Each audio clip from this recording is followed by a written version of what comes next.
The journey.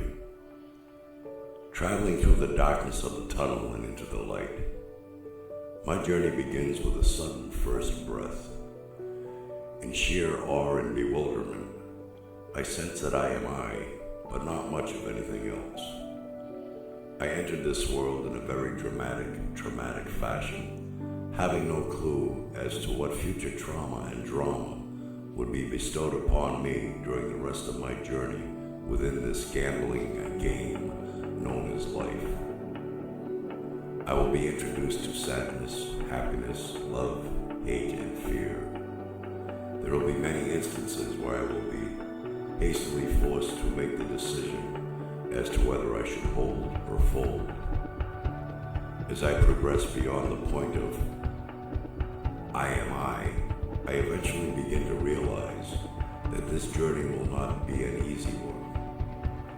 It will be a struggle to survive and will eventually end in the same traumatic fashion in which it began. We all enter and exit this world in the same dramatic manner, but individually experience a unique journey of our own. Though we may differ in appearance, views, and opinions, we are all subjected to the same laws of nature. The laws of nature are undeniable. Man's laws are debatable. Since the beginning of time, it has been the difference of view and opinion that sparks friction amongst men. We dwell within a world of turmoil, a competitive world with no one to compete against but ourselves. A world in which there is no one to fear but ourselves. But let it be known, for the most part, it is a world in which the majority must fear the actions of a very few. During our journey, we are taught by religious leaders that we must fear evil in the form of Satan, along with the wrath of a good and loving, but yet jealous God. The same religious leaders who commit sin while hiding within the cloak of righteousness.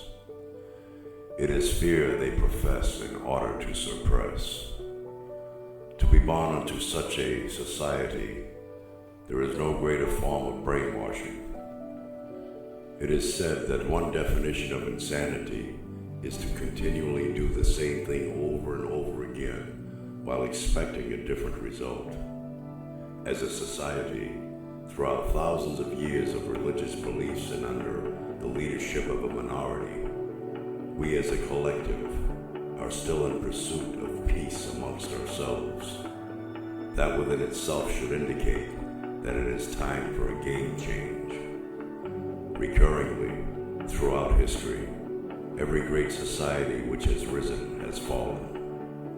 What could be the cause of such a fate among men? We are the cause. The cause is the human ego.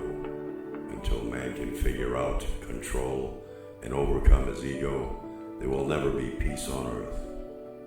At this stage of the game, our current day society won't be any different. The only difference will be in how it falls and on a much grander scale. It will collapse worldwide. Could the next fall on a global scale be the final collapse and end of mankind? Maybe it isn't whether we win, lose, or draw, but how we play the game. Perhaps life is a journey to be experienced and not a problem to be solved. May your journey be a safe one.